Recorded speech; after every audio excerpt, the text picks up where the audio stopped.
Relations. Thank you all for joining us, and great to have everybody here today. First, I don't have any changes to the agenda. Does anybody else have anything? All right, Katrina, did we get any public comment? No, we did not. We don't usually. All right, thanks very much.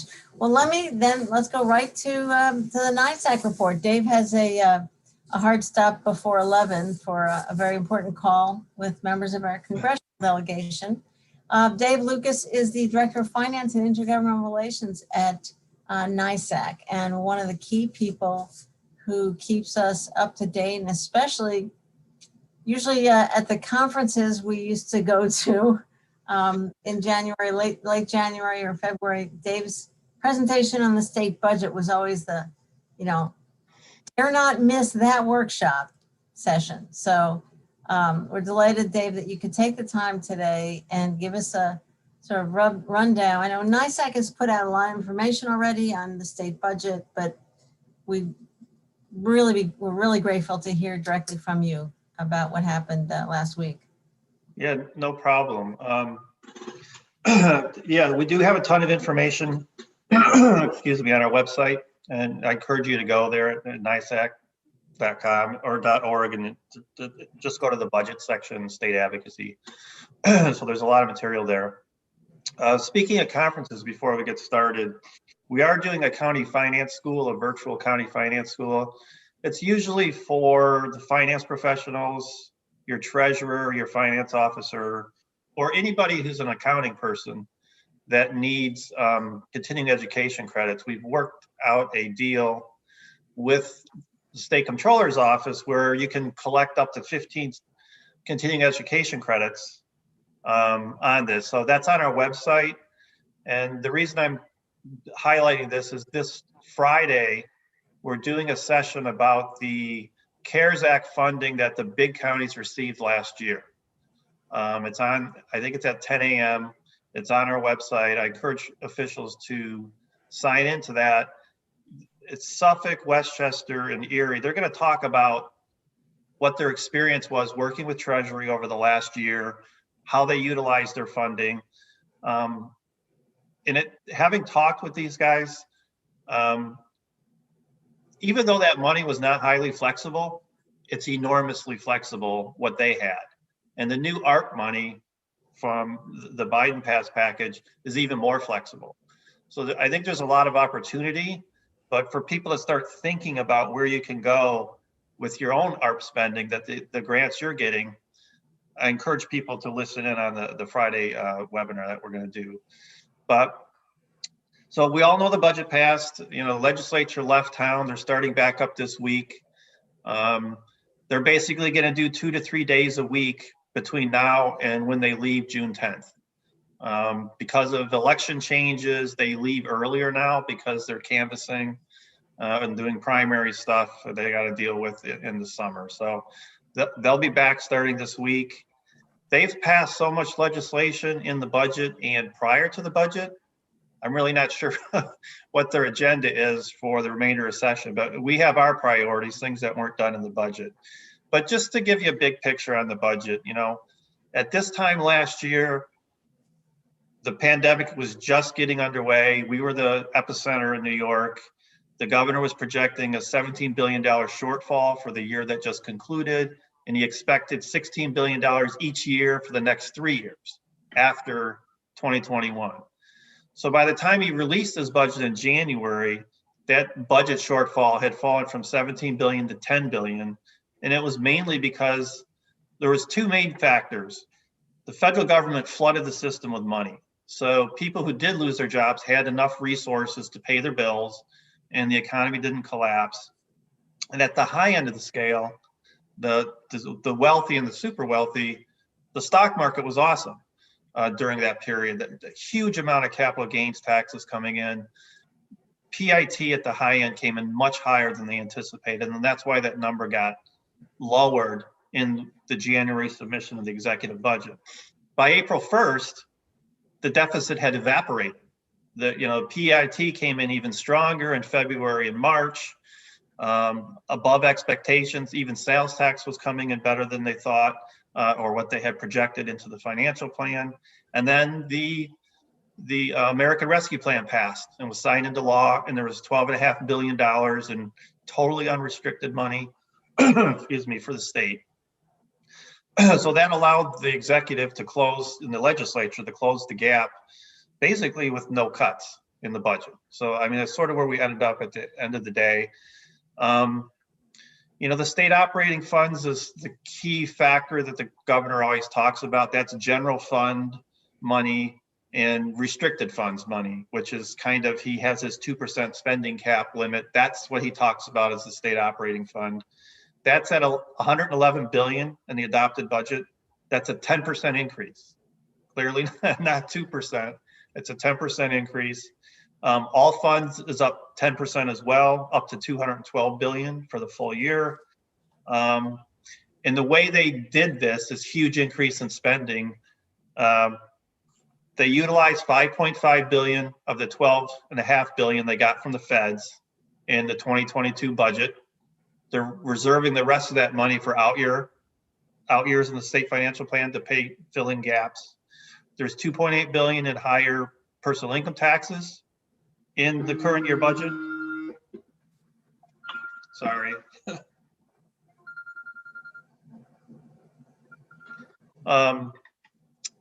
There's also 750 million in corporate tax increases, mainly franchise taxes. And there's 100 million related to online sports betting, which was approved. That probably won't be, well, online or operating until the end of the calendar year. But these revenue raisers between PIT, corporate tax, and online gaming, they'll rise from about 3.8 billion this year that's in the budget to about almost 5 billion in the out years. That's the anticipated amount. That's what they're projecting. So there's a ton of spending in the budget. There's also the middle income tax cut that was scheduled is continuing. The governor had talked about suspending that. That's $500 million a year in revenue related to that. And they also created a new personal tax or a property tax credit. So it's a very narrow gap. They created this, but anybody under 250K in income, and if you pay more than 6% of your adjusted gross income, you're eligible for this property tax credit. That's a 3-year window to it, a 3-year life. So, you know, in addition to a lot of spending, they did some extra tax cuts in here. They extended a lot of existing tax cuts and programs and assistance programs that they had in the budget, of things like the film credit and things like, there's all sorts of assistance they provide to help the economy. So having said that, we didn't get everything we wanted in the budget, but it was a pretty good budget overall for us. There were no cuts. There's no executive authority to withhold funding. That was removed from the budget. He had that last year as an emergency power. That's gone. There is one withholding issue in the budget, and I don't know where Tompkins is, but I'm assuming you've submitted your police reform plan at the county level, so you're good. But if someone hasn't submitted that, they're going to withhold funding until you do submit it, and then you can cure that withhold when you do that. So you guys are out of the woods on that one. So there's no across the board cut of 5%. That's not in there. We didn't get sales tax permanency. We wanted local sales tax permanent authority. Personally, after 10 years of trying, I've conceded that the assembly is never going to allow that to happen. And we're stuck with doing these recurring things. Maybe we can extend it to 4-year authorization so we don't have to come back every 2 years. But and the sales tax diversions are still continuing. There's the one for AIM related, and there's the one for the fiscally distressed health facilities pool, which for the first year is not going to any fiscally distressed health facilities as far as we can tell. It's just being used as general fund revenue. That has Dave, a 2 year. I'm sorry, I thought I saw that was repealed, at least the AIM. No, the legislature, the Senate and the Assembly both repealed it in their one house bills. They repealed the AIM provision, and the Assembly also repealed the fiscally distressed health facilities, but in the final budget, those two programs are continuing. Okay. The hospital one or the health facilities one is supposed to expire at the end of this fiscal year. So the problem is if the state's just using it as a general fund resource, it's going to be really hard to get it out of the budget next year because it's $250 million, 50 million from the counties and 200 million from New York City. So that's going to be a battle going forward. So as I said, there's not the big cuts.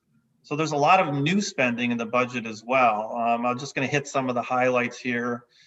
Dave, can you take a quick question from Deborah first? Sure. Yeah. Anybody? Just jump in.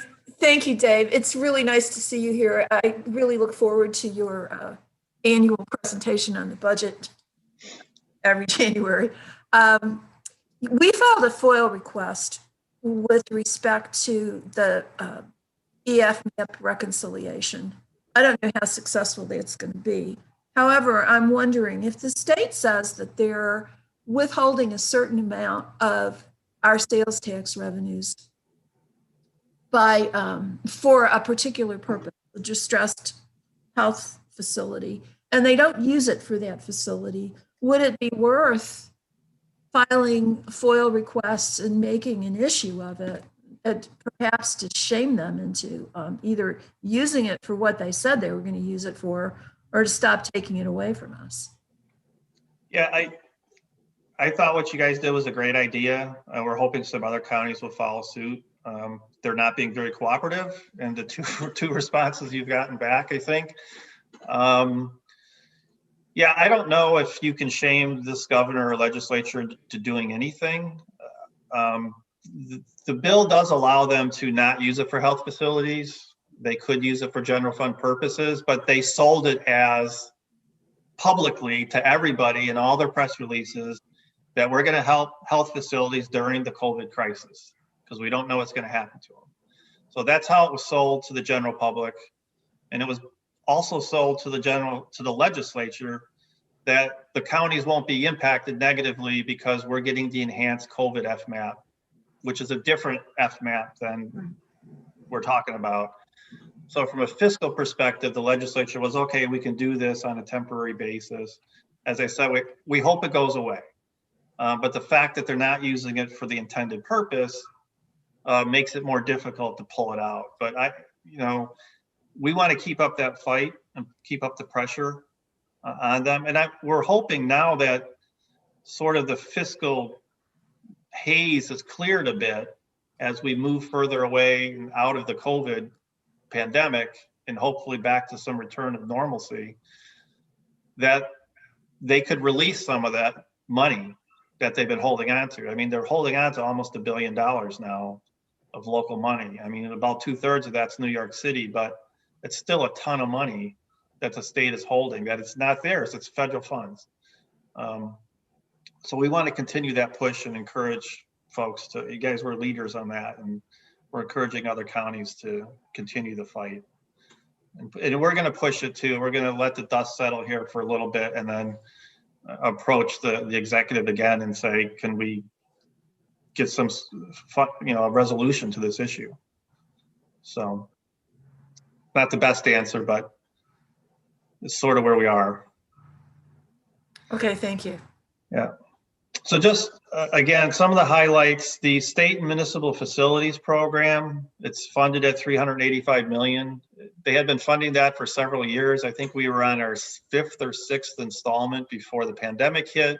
They suspended it last year. They didn't fund it. It's back again.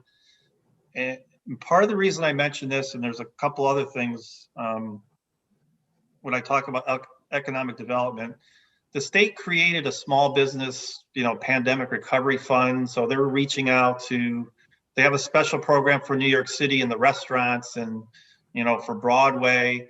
The feds did the same thing. There's a special restaurant program. There's a special cultural arts program that the federal government did. So when you're utilizing your art money, you have the ability to use it for business assistance or individual assistance for people in the community.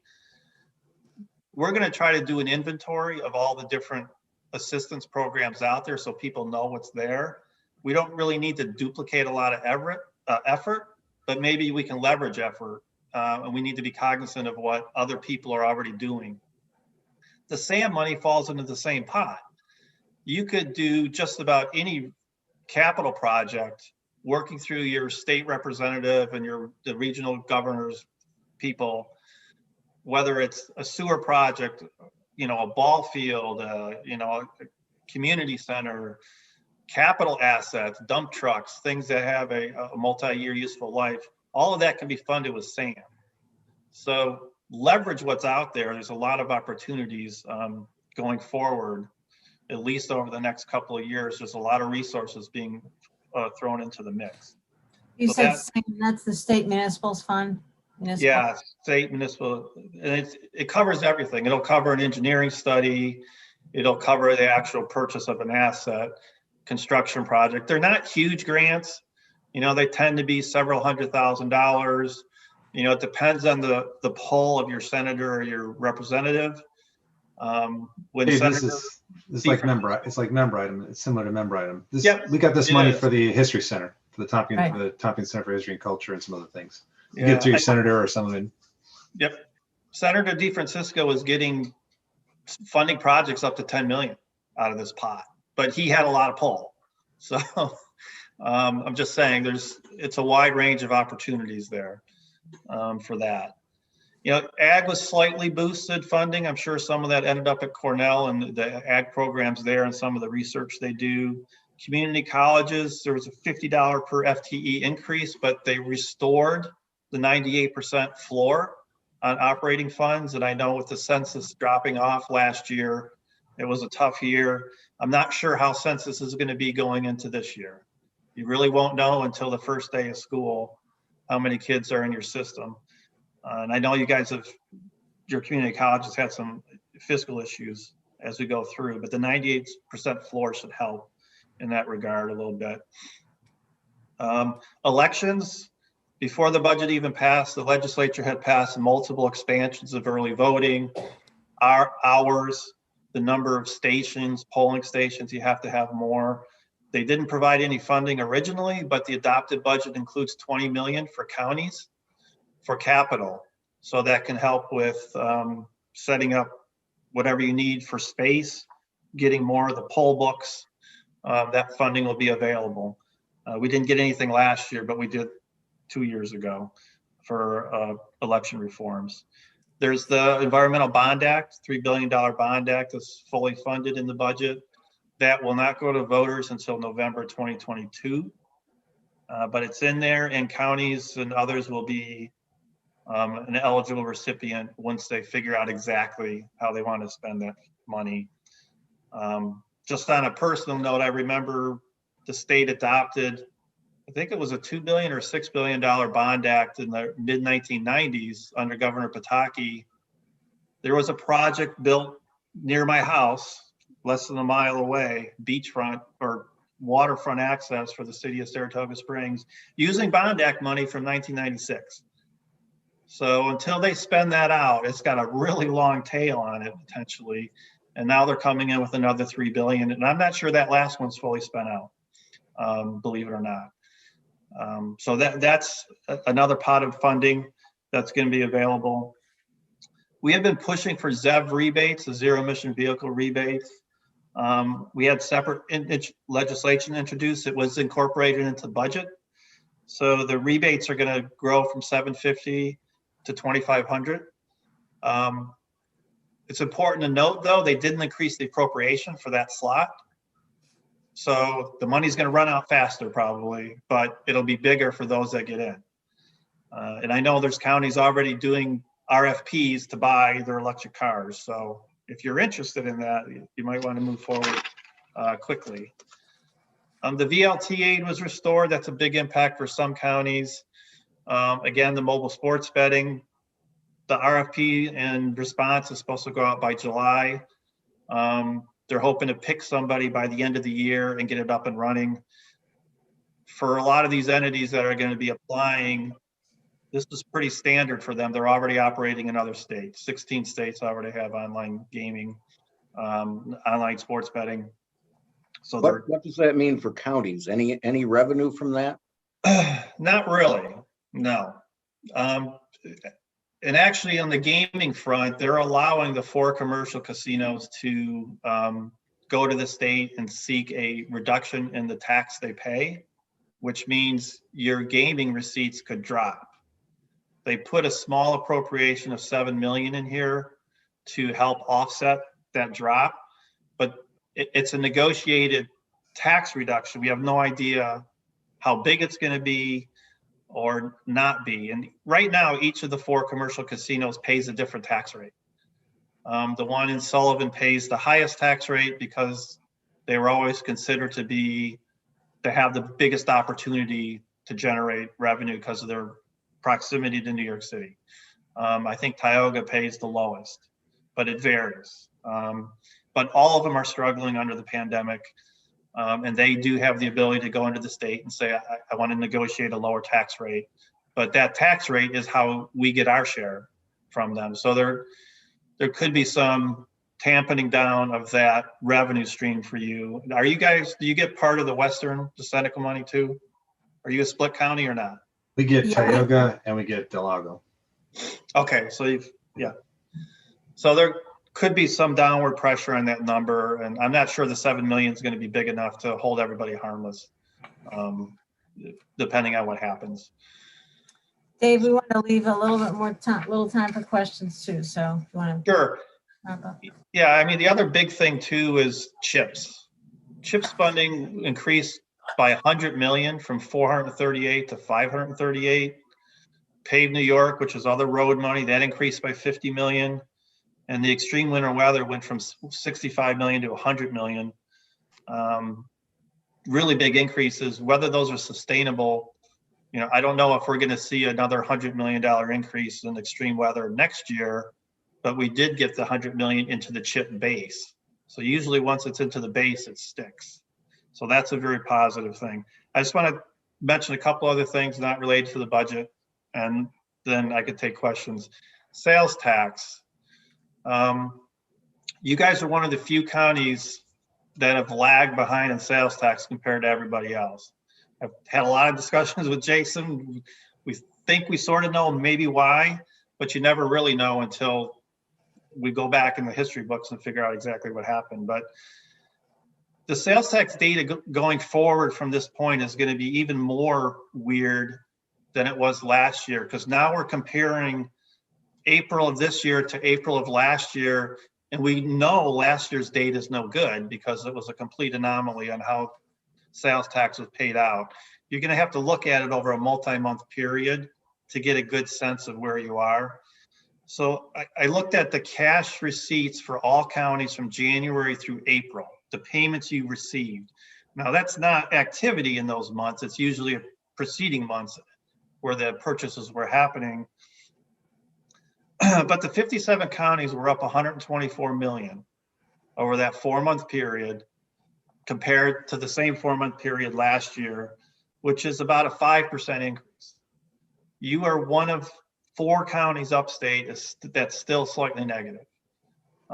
You're, I think, about 1.9% over those 4 months lower than you were in those 4 months last year. Now, January, February were very strong months last year, so that could be skewing your number. I'm not sure what you budgeted. I know Jason told me at one time, but I've since forgotten what you budgeted for sales tax. But I think going forward, those numbers are going to get better as people come back. If you have a reduction in foot traffic, that's killing you. I mean, Albany County is one of your partners in misery here because the state workforce is not coming in. They're not even driving into the county, Albany County, to come into work. So that hurts a lot. And that's the biggest problem New York City has. The occupancy in New York City in those office buildings is still below 20% today. They are getting killed, and they're down 14% over those 4 months, about $300 million. But going forward, I think those numbers are going to improve. I think there's a lot of upside potential. And that leads to my next point about inflation. Inflation data came out, the CPI index came out today for March, and it's showing real inflation. But again, you're comparing it to last March where the floor fell out. especially on energy prices. So the energy index is up 13% in this month over month compared to last year. But gasoline is a big one in there, and we collect sales tax on gasoline. So there's going to be some uptake on this.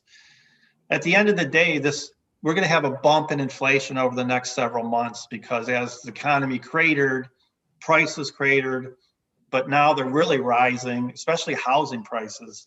The raw materials to build a house, plywood is up 30% over the last 45 days. Just it's the funding, the line for materials is just backed up. There's all these pinch points. So I think for 2022, your property tax cap, if this inflation jumps up over the next few months, will probably exceed the 2% limit. So I'm just saying it looks like we're trending towards a 2% cap for 2022 as you think about next year, Jason. So I'll leave it there, and if folks have questions on anything. Oh, well, that's great news. I know it really is like everything is just jumbled. It's just really hard to figure out. I want to open up to everybody else, but I want to reserve a minute to talk about FMAP reconciliation and Cuomo's weakened political position, and maybe marijuana too, but if we can squeeze all those things in. Mike Lane. Well, I was hoping maybe Sue Dale Hall might ask about what's in the budget for daycare. I'd like to defer to her if she'd like to do that. Hi, Sue. This is Dave Lucas from NISAC. Sue is our director of our Child Development Council, Tompkins and Cortland counties. So we're a child care resource and referral agency, Dave, and it looks like there's about I think it's 2.4 billion in the state budget. What I don't know is how much of that, I haven't gotten the T's out. I don't know exactly how it's going to be spent. I've got some suggestions of where it's going to go. A lot of it is in subsidy increase and making more childcare, raising the rates for parents. So more parents will be eligible for childcare subsidies. One of the challenges we face in this county is that we're not alone in this upstate, is that a lot of families aren't accessing the subsidies. So the big cities are really needing it, and they're going to be drawing that in, and eventually we'll lose what subsidy allocation we have unless we can get people to access it. So that's one piece. I think there'll be definitely some COVID relief. Additional funding is in there, and there's a little bit of money for universal pre-K and for scholarships for essential personnel. So it's kind of a little bit all over the map, and we're not really sure exactly how to play out yet. Yeah, and I'd have to look into the child care money. A lot of it's one-time federal money, but it'll spend out over time. And I think there is a split between downstate and upstate. I think there are minimums they created, but I'll have to get back to you on that exactly. Okay. But it is going to be an issue accessing it, and hopefully DSS and others OTDA and OCFS will provide some guidance on where we are on that. But I'll have to get back to you. I'll send it back to Martha what we dig up on it. Great, thank you. Because there is also a huge chunk. There's 2.4 billion for rental assistance in here too, which is 99% federal money and a little bit of state money in there to help people catch up on arrears. And a lot of it's geared towards paying the landlord directly.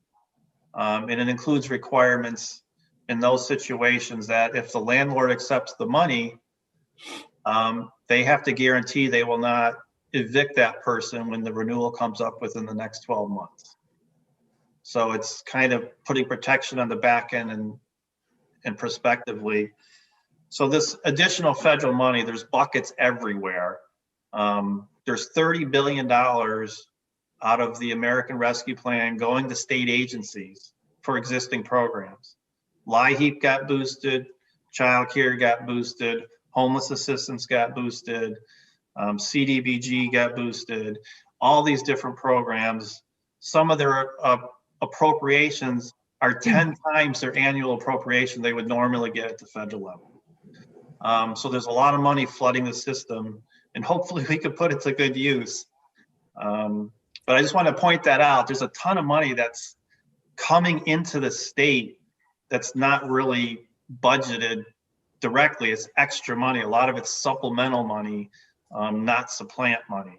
Right. So there's a lot of opportunity out there, and we'll see what we can dig up on the child care front. And those dollars go through existing streams. There's nothing extra we have to do to figure out how to spend it or where. No, pretty much existing streams. They may create some additional hoops to jump through for some additional measures, but usually it's formula driven, and it's based on caseloads. Okay, great. Martha, if I could ask my question. My question has to do with the libraries and library systems. The systems took a big hit last year. Is there any good news now for libraries and library systems? I would have to check. We didn't really track that in the budget, but I can get back to you on library funding. Because we do have a county library, and we have several smaller independent libraries and school district libraries. Thank you. 12% of my county property tax levies for the library where I live. And that's a 12% well spent, Dave. So. Yes, it's we spend a lot of time at the library. My daughter's a big reader, so we love our libraries. We want to respect the other phone call you have to get on. Thank you so very much, Dave. This is Thank really you. good. I will follow up with a couple of questions. And if anybody else on here has got questions that we didn't get to, just shoot them to me and I'll pass them to Dave. And we always expect a quick response. Thank you. We're always open to questions. We'll find an answer eventually, even if it's no. Thanks a million, Dave. We're so grateful for all your advocacy and everything. All right, else. thank you. I'm signing off. Okay, great. Thank you. All right, thanks everybody. I wanted to, so let us, on the agenda here, we are gonna shift to Jason. Good morning, Jason. And we have a list here of under post-budget lobbying with the state. And I had asked Jason about kind of this list. I want to leave this, Jason, floor's open for whatever update you want to share with us, but I especially wanted to look at this list and kind of strategize with you which pieces here we pick up and how we go about, anything that we want to do between now and June. Sure. My update, I'll be quick, to be honest. Dave, always gives a great overview of things, and I've already been in touch with him a few times in the past week or so with questions. The only thing I would update that's not really related to any of this, it's just you probably saw some communication from Dominic on the Johnson & Johnson vaccine that has had some hiccups in it. So the higher ed clinic is probably going to be postponed until we figure things out, because the state has postponed its use of J&J for the time being. There have been a few side effects. This isn't significant, but it's been a few. And as we know more information, we'll share it. But Dom, I think, sent a communication out to the legislature earlier this morning. We'll be doing a press release on it, and we'll wait to hear from the state and the CDC as to what they're going to end up doing with the J&J vaccine. So that's relevant. Just want to let everybody know about that. We'll still continue. That's only we've only had very few of them, maybe 100, 200 of those to begin with. So well over 2,000 is either Pfizer or Moderna. So we'll continue to do our clinics with Pfizer and Moderna. And Amy and Frank and Dom have been in touch with Cornell, IC, and TC3. They had a meeting this morning as to pressing the pause button on their clinic for Thursday. So that's really all I have on just general updates. Listening to Dave talk about the last bond that the state did in the 90s, I felt maybe we should give the state our revised rollover policy so they can apply it to their needs if they're dealing with funds from 25 years ago, nonetheless. For all of you that were at the Budget Capital Personnel Committee meeting yesterday, you get that. But Anyway, as far as some of the post budget lobbying, civil service reform, law enforcement accountability reform, I think and Martha, I just saw an email you had sent late last week where I can get probably some narrative on them. I think also we could probably put together a resolution of support pushing both of these reforms, but also get a narrative, probably half a page on each of them as to what they mean. So we can talk about it. This will be an uphill battle with the state. They're not really receptive a lot of times to civil service reform, but the jury's still out, and I don't know if Charlie can add anything to it about what are the next steps for the executive with respect to police reform. If they have anything on the docket, are they going to be putting funding behind it? Is there a phase 2 to this? What are their next steps? Because I think that will determine as to whether or not civil service reform and any law enforcement accountability reform has any teeth to it. One thing that's come up quite a bit is, police oversight committees or citizen oversight committees and having state legislation that provides authority to these types of committees being established. It was part of our conversation, particularly around an elected sheriff. If there's a follow-up to this that the state and the executive is going to take up, then that'll be the opportunity to see these reforms. But nonetheless, we can put a narrative together and put together maybe some draft resolution in the next month or so to move on that. I will say that NISAC did do a civil service reform resolution, so we can piggyback off of that as well, because they talked about that. RTA beds. So this has to do. This has to do with youth beds, and raise the age is where some of it has come from. But there's been issues with folks that fit outside the raise the age realm, but are still youth beds, but maybe don't go to specialized secure detention beds, but maybe secure beds or other types of beds, but aren't available. In general, it's created the raise the age legislation has created some cracks that folks fall into, where we have youth that are required by the sheriff. The sheriff's required to take custody of the youth, and from a transport perspective. So, for example, if IPD or another jurisdiction picks up youth, the sheriff's office has a responsibility to take custody of them and then transport them to a facility. And that facility could be managed either by OCFS or DOCS, depending on what type of situation is and what type of specialized care is needed in this case. What's happened is that these beds have not been available. And as instance, we have sometimes youth are at the sheriff's office from anywhere from 12 to 24 to 48, 72 hours without a bed opening up across the state. In the meantime, what generally happens is DSS is calling around and working with OCFS at the state level saying, we need beds and we can't get a bed from Buffalo to Mount Montauk, so to speak. There's nobody available. But what's happening is certain communities are reserving beds, or they're paying for beds in anticipation, or just paying for them on a continual basis, so that should an instance come up, they have a bed to put a youth in, so to speak. So this has come up a few times in the past 3 or 4 years since Raise the Age came into effect. It does not happen frequently, but it happens enough where we have to come up with a different resolution. And there may be multiple options to this. One may be reserving a bed at a facility, but it depends on what type of facility. So, for example, depending on the circumstance, the youth may not go to a secure detention facility, but may need to go to a specialized secure. There's about 4 or 5 different types of levels of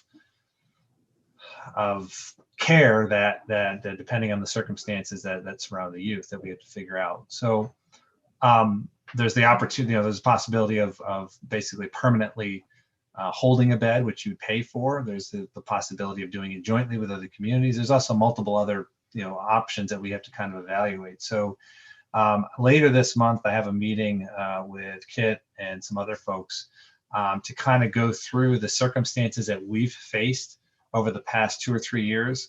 Not the individuals, but understanding the circumstances around those individuals and the shortfall in beds that we needed, to try to identify common denominators. And my intent is to be able to put a narrative together that we can then start to circulate with our elected officials at the state, as well as our partners at the state level, OTDA, OCFS, to say, listen, over the past 3 years, we've had 6 instances here are the common denominators of these instances. These are the roadblocks we've come across. We need either you to help solve this problem, or we need to know that these are potential solutions. Because at this stage of the game, while we're not supposed to do it anymore, a youth would be better served in a cell with a bed. They would be safer, they would have more space, and they would be able to get meals than to have them in a room, handcuffed to a wall, so to speak, or something else, So, and they wouldn't have to be supervised by another individual taken off the road. So that's kind of in a nutshell the issue that we've seen. This is not unique to us. So I don't want to say that we're the only county that's experienced it, but we're probably the only, one of the few counties that wants to resolve it in a better way than the way we're dealing with it. So my approach to this is, I think it's later this month. I have a meeting with a bunch of us where I want the information brought to the table so we can summarize it. So we have a summary of, all right, these instances have taken place. Here's the common denominators, and then we'll figure out what the solutions are from there. And it might be a combination of both lobbying the state agencies that we work with, but also lobbying the state officials to get some pressure and some relief in these areas. All right, Jason, we're kind of moving along. If we can go quickly, let's just take emergency rental assistance off the table, because it looks like the state is, committed to making that happen. Yeah. So then I don't know if you want to comment on redistricting at all. Maybe it's a more political thing, but if you want to comment on that, I'll go to Henry. I don't really know much about this one. But you were finished on RTA, right? Oh yeah, I'm done. Yeah, I'm done with the first three. I'm sorry. Yeah. Okay. Yeah. And redistricting, that's not, you don't have a dog in that fight. I don't even know what it is, to be honest with you. I mean, I know redistricting, but I don't know what the discussion's about. Sorry. Okay. In a sentence, it's about, should we kind of lobby the redistricting commission or whoever's going to decide to try to get Tompkins County put into one state Senate district instead of. Yes, you should. I'm sorry. Yes. Okay. All right. It would just be easier than figuring out the three have to deal with. Yeah. But Right. That's just my opinion. All right. That's a quick answer. Good job. Henry. Yes, Jason, have you looked into basically getting together with other counties and reserving a room for the RTAs? That's probably that might be an option, Henry. I know the relationship exists elsewhere. I don't know the details to it, so that's probably something we'll get into. I would say that expect there'll be a budget item on this issue coming to next year's budget, if not sooner, when we think we have a viable solution, and it may require us to have to basically reserve beds. Whether we're doing it ourselves or whether we're doing it in partnership, I don't know yet. But I know that has been talked about, Henry. So that's one of the things, we have to kind of understand the details. Okay, thank you. Deborah. Yeah, I noticed in the NISAC summary of the enacted budget, there was a couple $1 million or more for RTA, but I'm not sure what exactly it was for. Do you know anything? I haven't gotten through the whole interim report yet, Deborah. So I'll try to look at it. And if I have any questions to follow up, if I can't answer it, I'll follow up with Dave on it. I just haven't gotten through the whole thing. I know they were closing 2 facilities. I don't know if that actually made it through or not. They were out. Yeah, it did. Mohawk Valley region, I think, which I don't understand all the logic behind that. But so I haven't gotten through the whole report. But when I do, if I have any questions that I can't answer, I'll reach out to Dave. On that topic, it really is not unique at all. When this came up at the NISAC Public Safety Committee meeting, in January, Sheriff Spike from Yates County, who's chair of the committee, told a story even worse than ours. Like they're sending kids driving all over the state. Mm-hmm. And other people popped up with similar stories. And since the state committed to the expenses of RTA, 2 questions. One is, if we put a reservation in, does that get reimbursed by the state? I don't know the answer to that. My guess is it would only be for the days that it's used or that it's filled. There's also a nuance to what beds do you reserve? Like I said, there's a secure detention, there's specialized secure, there's There's like 4 or 5 different types that aren't necessarily in the same facility, may not be able to be. So that's why kind of understanding the common denominator of what we've been short on is an issue. So we have to identify. I think it would really be helpful and important to draft a position. I mean, I'm going to talk about this on civil service and law enforcement too. To draft a position paper that then we look for allies in other counties and assemble, coalition. I'm sure we could get an ISAC Public Safety Committee meeting together on this topic, and Spike kind of promised to do that.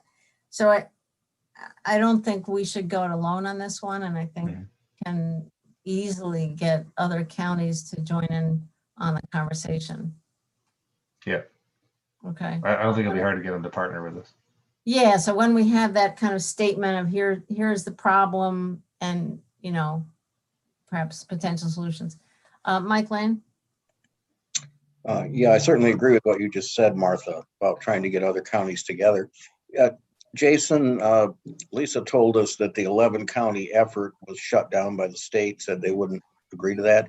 Did we ever get a real reason as to they just don't want to fund it, or they don't want to have it approved, a different facility? Did we ever get anything that made any sense to tell us why? I think it was 2 things. And I don't know if they'll ever tell you the real reason. I think it's 2 things. Number one, I don't think they wanted to fund it, and number 2, I think they realized that they weren't having the demand that they anticipated when they created the program. So I think we're kind of in this gray area right now where you don't have a huge surplus of beds, but you don't quite have enough for when you need it. So there's no in-between relief. So in these situations, individuals get stuck in places like what we're dealing with. And I don't think there was the huge demand initially that they anticipated when they estimated what numbers would fall in this whole new level of specialized secure facilities that they needed to create. And so between that and the ever challenging budget constraints that the state has, they said, we don't want to fund another brand new facility and then have to staff it and then have to pay for that staffing. And there wasn't, like I said, there wasn't the raw numbers to support it, even though it was going to be a regional facility. Thank you. Yep. Deborah? Yeah, admittedly, this is not my area, but it seems to me that part of the problem is that they have these several different levels of accommodation that you're supposed to be able to access. If you don't have the numbers and they're not willing to fund it, does it make sense to try to lobby for a simpler system without all these different levels of security or that exist in the current law? That might be like parting the water. It's a good point. I'll be honest, this is not an area that, I know enough about it to be dangerous, but I never understood why we have these different levels and different age groups fall within the different levels, and depending on the severity of incident or the circumstances they fall within it. I'm sure there is some logical reason somewhere at some point, but you bring up a good point. That I think is a monumental lift to change a system like this. But it may be evident as we go through this process even more. I've got to hear from really Kit and Tom and Dan Cornell and some of the other folks that are in it on a regular basis to be able to know where we're coming up short. It may be very simple that there's a big common denominator and these are the types of beds we're missing. That if any place in the state that definitely does not favor putting youth in these types of facilities, it would be this county, right? I mean, the judges are very, very reluctant to do it for good reason. If they have other options, they're going to use those options to the best of their ability. So we are not a county that is quick to put folks in remand of some sort or higher level of. So the fact that we're experiencing this, I want to try to understand common denominators if there is one, so we can try to hone in on it. To lobby the state for a system change like that is huge. Raise the age was huge to begin with to get it to where it is. So I don't know. But where it is a dumpster fire, it sounds like. It's been hard to implement. The state also is backing off some of their commitments to other agencies that they reimburse them for costs, not us, but other agencies. It hasn't quite been implemented, I think, the way they wanted it, or at least the way it was talked about earlier on. I almost think it's gotten forgotten about a little bit on the tail end. So it will require tweaks. And if what we put together gains some momentum of other counties to tweak it, I think then that'll help solve the problem. So we don't have youth sitting in the sheriff's office, calling around, like I said, to Westchester to get a bed, because that means we got to drive them down there. And then when we got to get them, we got to go down there and get them and bring them back, and then back and forth, So, I mean, we want to try to avoid that as much as we can. Jason, I don't know if you remember, but maybe the last time we were in Albany, whenever that was, we bumped into a guy in the street. His name is Jay Halfon. He's an attorney. I moved from sort of fracking lobbying. We talked about Raise the Age. His advocacy organization, which I can't remember the name of, was critical and instrumental in getting Raise the Age passed, and he considered it a personal success. So I was recently in touch with him and said, hey, Jay, how are things going? We have some problems with Raise the Age. I haven't kind of circled back to really get him involved in the conversation, but I think thinking about the tea leaves, if the group that got it passed in a much less progressive legislature, if they were to know all these hiccups and problems with it, I think we could bring in some other firepower. Sure.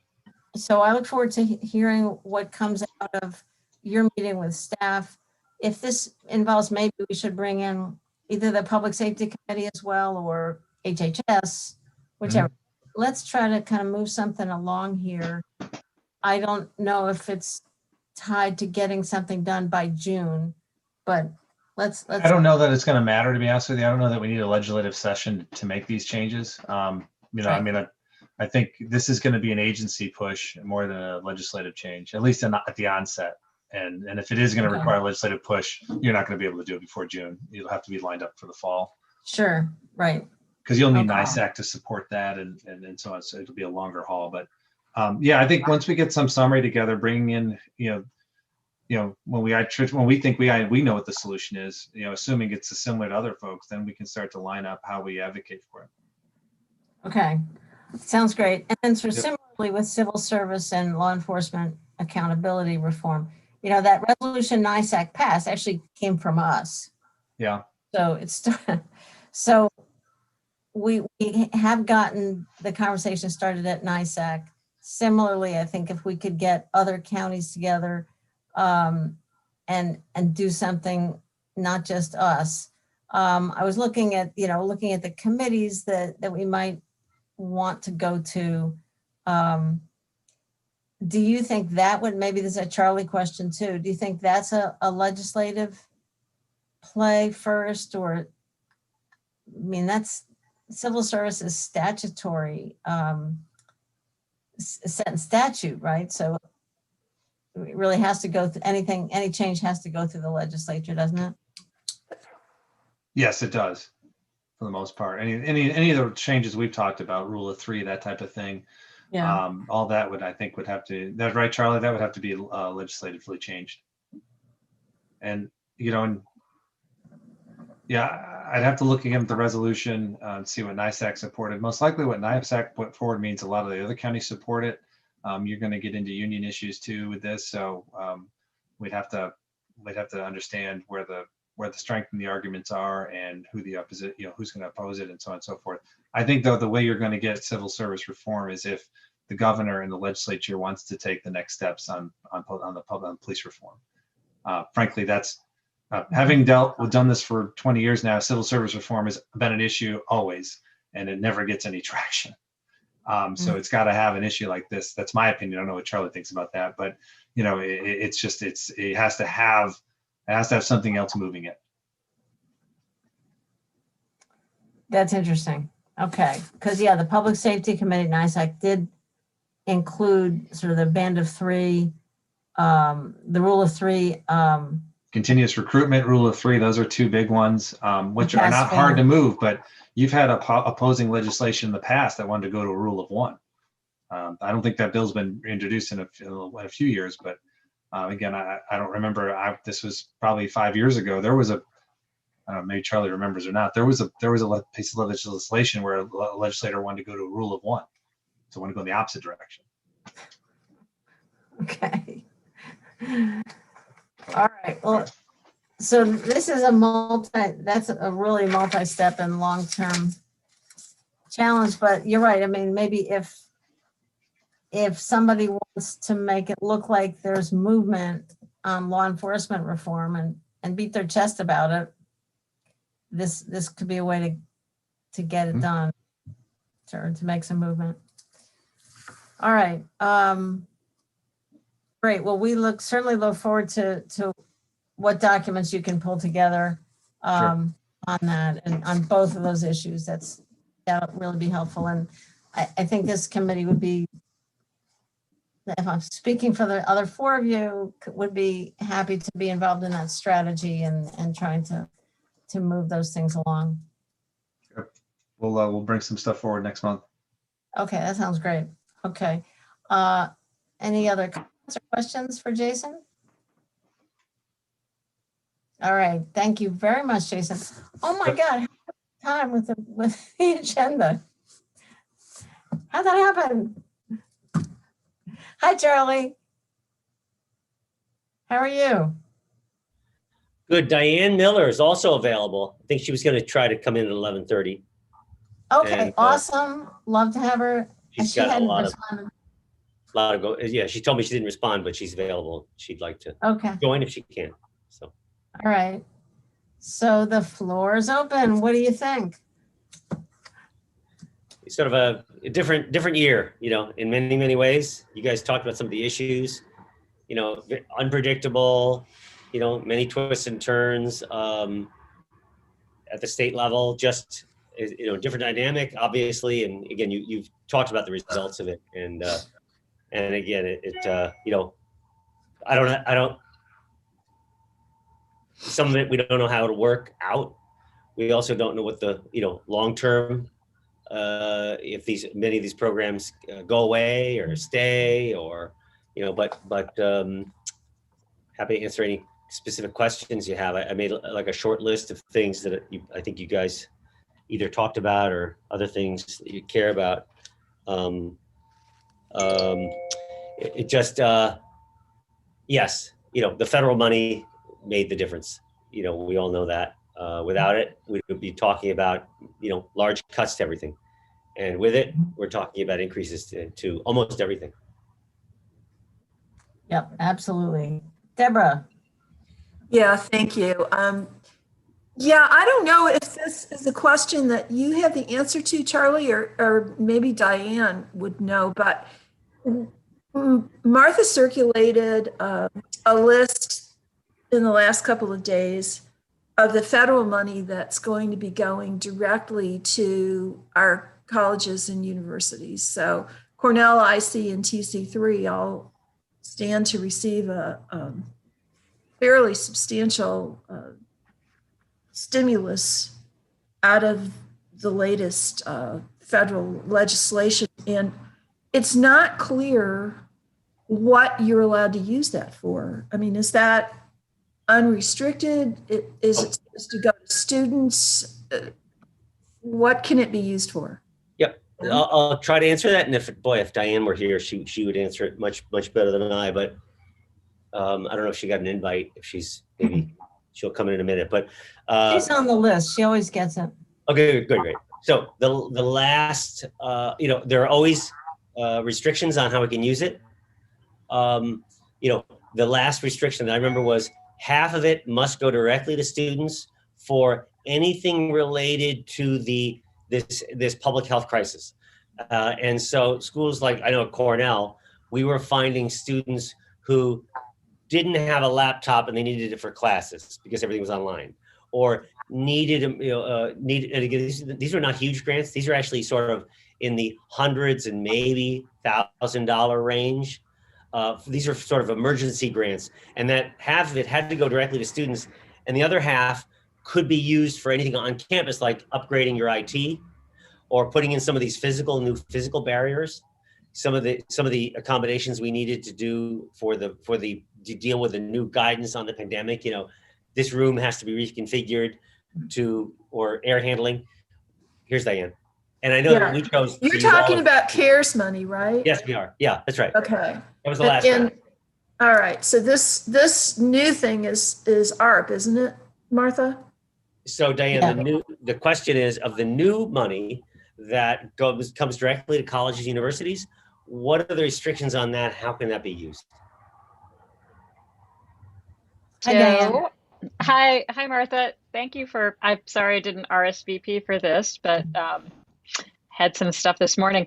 Anyway, so there are fewer restrictions on the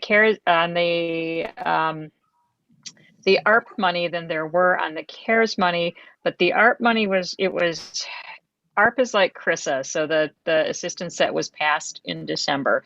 So that will allow universities to pay themselves back for some of the losses that they suffered as a result of the pandemic. And so for the costs of the testing and vaccines and all of that. And I know that there's a discussion ongoing at Cornell, because we chose to give all of our CARES Act funds to the students, how we would distribute, or whether we would continue to do the same thing. I think with CRISA, the decision was made that all of those funds would go, so that was December allotment, that all of those funds would go to the students.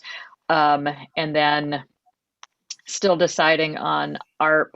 That's the biggest slug that we got. I want to say it was like $33 million.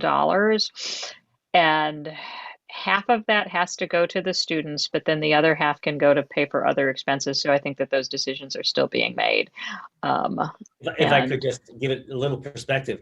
So I came across the number, that this is maybe a few weeks ago, that we at Cornell, we're doing all the testing of students on campus. We reconfigured the vet school diagnostic lab. So we're going to, I think in a couple weeks, we're going to be doing our millionth test. And that was what we sort of knew that was required to keep everybody safe. And the cost of that I came across a couple weeks ago, $34 million that we've spent so far in the testing. So again, it puts things in perspective, so that, that's money that we have spent doing something we never did before. Money well spent, but it adds up. All those people, we had to buy a lot of new machines. These are robotic testing machines, and then to staff it 7 days a week. So even under ARP, you have to give half of it to the students. Yeah, that's one of the considerations, is that there have to be emergency, and it's considered to be emergency assistance. It's not supposed to be money that clears your balances that you might have with the university, but that this is considered to be emergency assistance on top of your regular financial aid award. Students are allowed to basically petition to say that, I have these extraordinary expenses that arose because of the pandemic. And so, taking into account changes, mid-year changes in financial conditions, say a parent lost a job, or, other things that would make it very difficult to meet your expected financial contribution, which is part of your financial aid award. And so you're allowed to do that sort of thing. But again, it's supposed to, the purpose of these grants is to cover those extraordinary expenses that arose out of the pandemic. And so whether it's having to live in change your living situation so that you move back home, or moved into an apartment by yourself, or to a smaller, fewer roommate situation, things like that. So account for a lost job. Do you think there's that much need among your students? You would have to, I was going to say, I'm sorry that nobody from student services is here. I mean, Cornell is generous with its financial aid, but again, these are completely unforeseen expenses. And so perhaps this year they've been built into the calculations, but I think that yes, there is particularly a lot of students lost their internship and summer job opportunities last year. And so again, to make up for those sorts of things. So I think that yes, the answer to that is yes, without having the quantification right in front of me, but I can certainly get that information and send it back to you. I just round figures. Right. Right. Well, I mean, part of your financial aid award is made based on the expectation that you will have summer earnings. Right. And so when a lot of those summer positions disappeared in the pandemic, then I think that left some students scrambling to find other things to make up for that income. And so this was one way that we were able to do that, to recognize that. All right, that sounds good. Yeah, I don't need the numbers that, I was just Sure. that. Right. Mike Lane? Mike Lane? Give your Can you hear me? Yeah, go ahead. Yeah, now we can. Okay. Saw the announcement that you're going to require students to be vaccinated for COVID before they can come back in the fall, I guess. I can't believe that there won't be some that don't want to be vaccinated, have religious or cultural objections to it. How will Cornell handle those? Will they just not allow them to come? No, we have a process. It says right in the announcement, religious and I think medical are the two categories where if you have a legitimate, reason not to be vaccinated, we're not going to force you. Just like there are actually people who don't get tested, students. We knew this going in when we set up the testing, every student being tested 2 or 3 times a week who are on campus. But there are, a handful of students who some medical reason, in that case, it was like a medical or maybe a trauma reason. There are people at Cornell who are going to be judging each of these. And so, there are people with medical reasons not to get this vaccine, and we're not going to force them. And is there a similar requirement for faculty? I think that's being discussed. Yeah. I don't Yeah, we think we made that announcement yet. Yeah, I think that they're going through, there's HR considerations and medical privacy, HIPAA type considerations that come into play with employees versus students. And so I think they're figuring that out at this point. But one of the things that it's been made clear to us is that there will be clear advantages to being able to prove that you're vaccinated because there are fewer restrictions on where you can go, what where, if you have to have a mask, what social situations or gatherings you can be in, density, that sort of thing. And I'll defer to my colleague who actually, I'm still going to be remote for a long time until they tell me I can come back to campus. And so I miss you all up there in Ithaca, but Susan may have some better insight on what those local restrictions are going to be, not to put you on the spot. No, that's fine. I think you hit it on the head. I think for faculty and staff, it is really going to be about sort of if you do get your vaccine, here are the positive outcomes, including not having to potentially quarantine for the length of time, which I think most people would be like, whoa, yeah, that's kind of big. So I think you answered the question, Diane. Thank you. Henry. Yeah, so I'm going to talk about something completely different. I want to talk about marijuana. And Charlie, I noticed that the counties did not get to opt out. Also, the county tax is lower. Well, I mean, was anybody there representing the counties, or was it just sort of between the three people in a room? I think it was the latter, the three people in the room. It came down to money, and the jobs is what it came down to. And then there were people who really felt like it should be decriminalized and those records expunged, and they weren't so in favor of the whole, what you saw in the legislation with all the growing but I think they just felt like, you know what, let's, if we want a few of these things, we'll go for all of it. And so that's what I observed from the debate. And like you said, the opting out, of parts of it, I don't know who put that in there and what it was, I don't know who thought that through.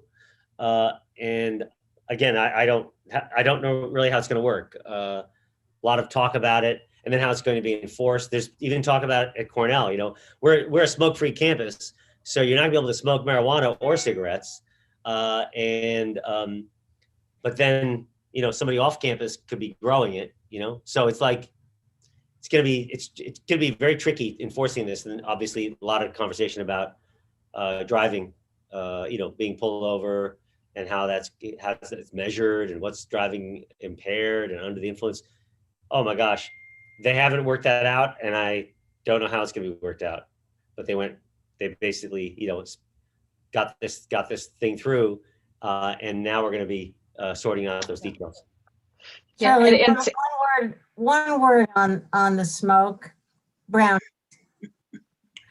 Well, but it's more than just a smoke-free campus too, because until marijuana is no longer a Schedule 1 drug under DEA federal laws, then a lot of our federal funding and things are contingent on compliance with those federal laws. And so that Joanne DeStefano sent out a note to the campus community, basically reiterating that point and emphasizing that until it is no longer illegal at the federal level and Cornell's federal funding isn't contingent on compliance with those drug laws, then it's going to be restricted on campus too. So it's part of the smoke-free policy is part of that, but that covers your, brownies in somebody's dorm room as well. And I assume your dog is a bomb sniffing dog, not a marijuana sniffing dog. Can be retrained, Henry. No, they can't. Mike Sigler, did you have your hand up? I did, but Diane kind of covered it, so we're good. Okay. It's interesting. I was hoping to talk to Dave Lucas about it, but we didn't get there. Mike Lane? Mike Lane, do you have a cat or something go across the top of your laptop? Yes, I have a long-haired cat, and he's fascinated when I talk to the computer. I have to toss him off. I wondered if I could ask Diane, maybe if you have any thoughts on this. Our congressman all of a sudden has been come under focus for personal activities, and I guess that this morning's paper says that he's going to have an ethics probe. And I wonder, should we be worried about our activities from our district at the federal level? Are there things we should be thinking about if we have a congressman who may be otherwise occupied? Good question. He's already announced that he is not going to run for re-election, but he still intends to serve out the remainder of his term. So, he's a lame duck and a member of the minority party and in the House, and, his party is not does not control the executive branch anymore. So he's already sort of, I want to say,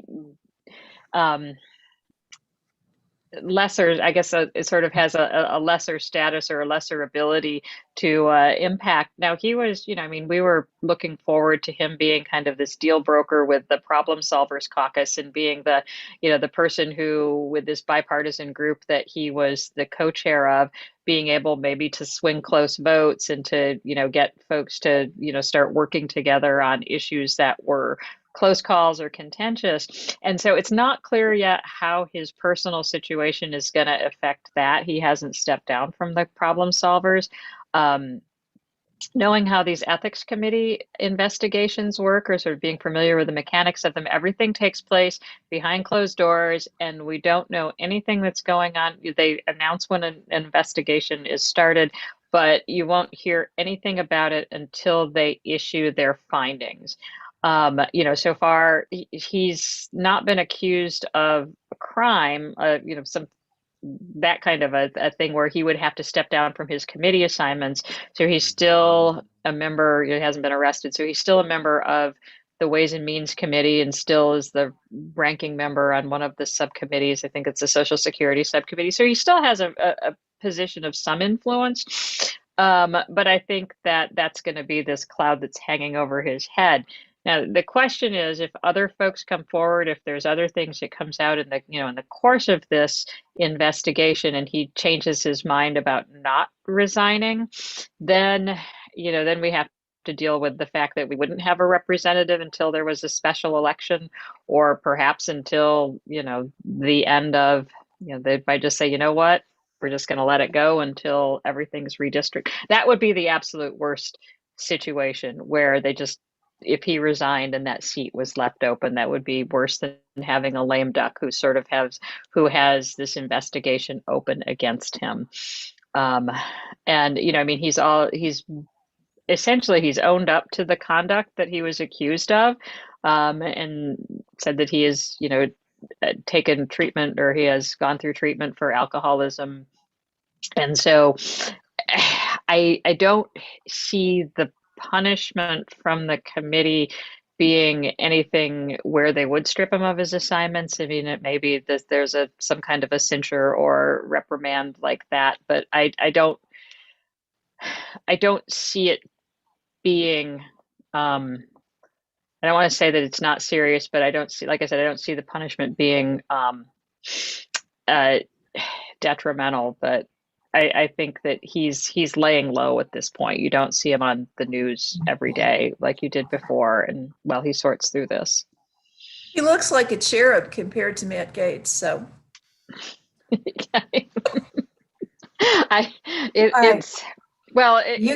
So in some way, I mean, in all of the announcements of in all of the announcements of the investigations, he's been a footnote to the Gaetz investigation, and so in that sense, it's beneficial for him. But I think again, unless a lot more comes out, I think his owning up to everything does an awful lot to diffuse what anger. But I think there's this this concern about not sending, not having a double standard, not sending mixed signals, and so about credible allegations, and so of sexual harassment. So I think that's the House being sort of due diligent on that. So I have a lot of thoughts on, I have a lot of thoughts on this, but I want to make sure we have time to pick your brains on redistricting, on what to do and how to approach that. So, but Henry, go ahead. And you guys have to leave at 12. So go ahead, Henry. You're muted, Henry. You're being really profound, but we can't tell. Yes, I was going to ask about census and redistricting, but I'll wait until you ask. But I was going to ask Charlie, what about reimagining public safety? And I know that they put in the budget that they could deduct money or hold money, but what else have you heard about what they're doing with the reports? What's going on? Are they going to fund it? So I have zero insights. And what was a governor's, initiative. Right. He was the guy, and now he's so busy trying to save his skin that he and his few people who remain are really not working on anything that I can tell of substance.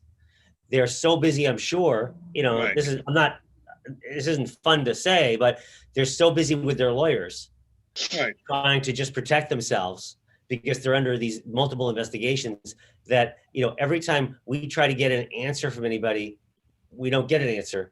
The agencies are just left alone to try to figure things out. And in this case, agencies that and all these agencies, this is a criticism of Cuomo, over the last, 10, 11 years, they've gotten very used to doing what they're told and nothing else. And now they're not being told to do anything. They don't have that direction from above that they're used to. And now they're just sort of spinning in circles, not doing an awful lot because they're still afraid that if they do the wrong thing, he'll come down hard on them. So I don't see much happening. I don't see much happening right now on that topic. And I wonder who even would do it. The people who would be doing that for the governor, they're all really busy with these investigations. So. I mean, they never promised any funding. No. Right. But. Yeah, I think we consider it a, something that made us do something we should have done anyway. And so now we gotta, as we probably always should have expected, pay for it ourselves. So redistricting, it is interesting. There's the commission now, and I think I saw in the budget that they did fund the commission, although I wasn't sure that the executive has released the money. Where does the commission stand? And is there any way, as has Mike Lane suggested, that we lobby? Is there any way to have any influence?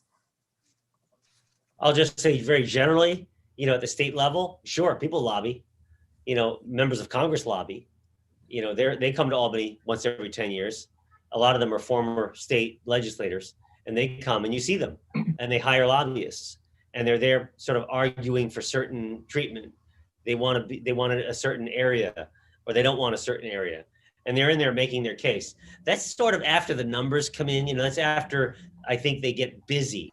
Behind closed doors, they have this team of people, and it's the same people who do it every 10 years. They come out of retirement, and but the difference is now it's all Dems, okay, and they have this commission. So that's very different from before.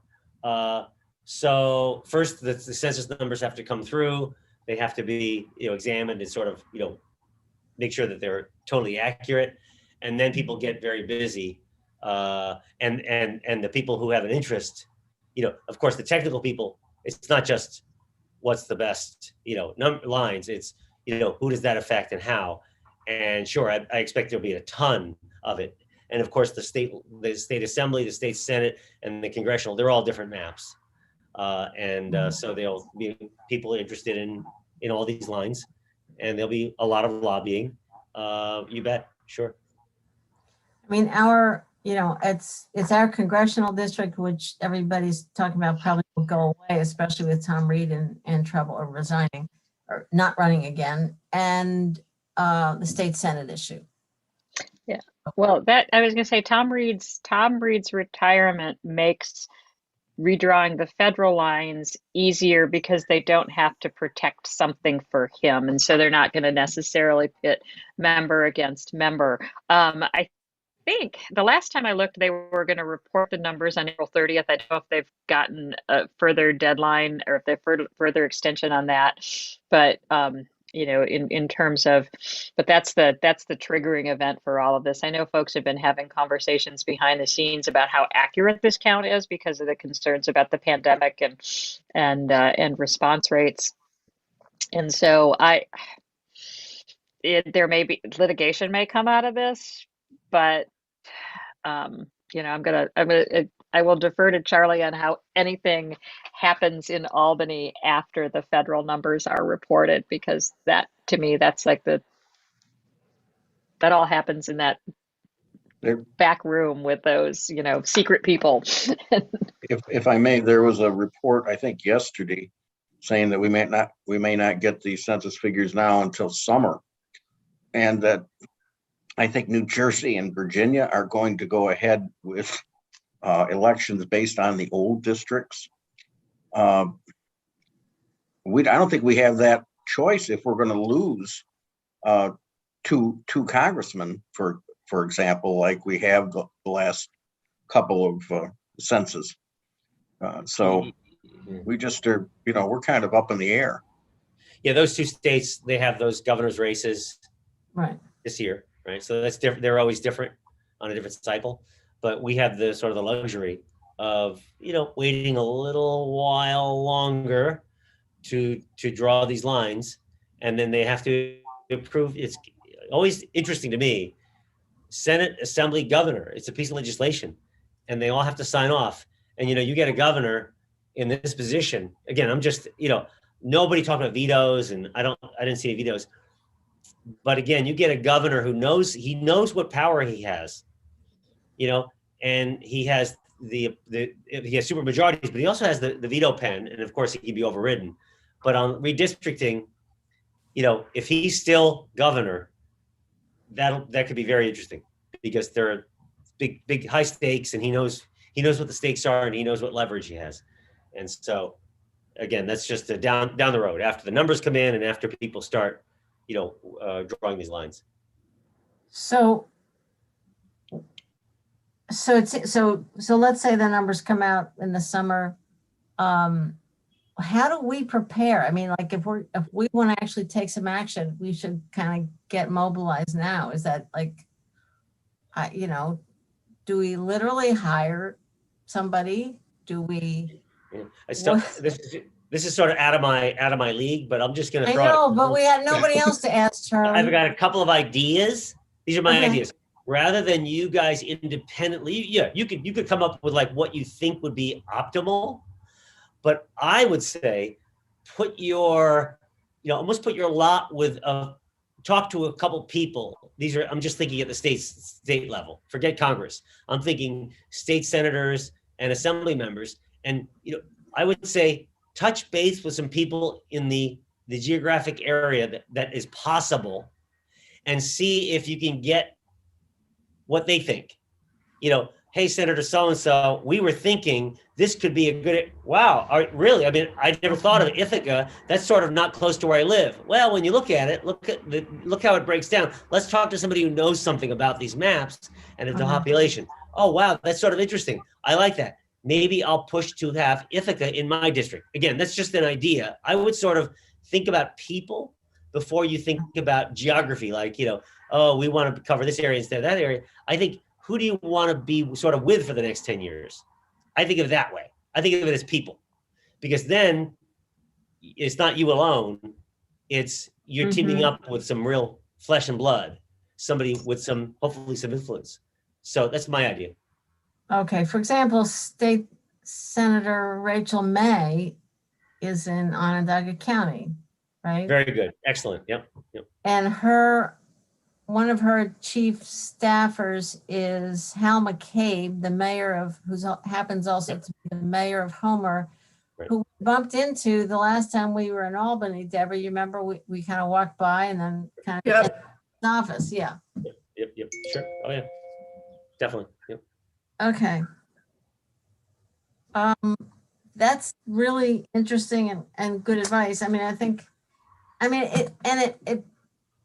this is a public meeting. We're bipartisan legislature, and we should be, and nonpartisan, whatever. I don't want to make this be about party politics. This is about, do we have a voice in Albany? Do we have a voice in Washington that has any kind of juice? Or are we just kind of carved off as not relevant to anybody's district? So that's kind of the concern. Any other? We have been. I mean, that's why they divided us up into 3 Senate districts. Right. And I think the Assembly district is logical. It makes sense. I don't think there's any argument or discussion there. I think, right, we put that one to bed. Cortland County might not be thrilled with it, but it worked for us, right?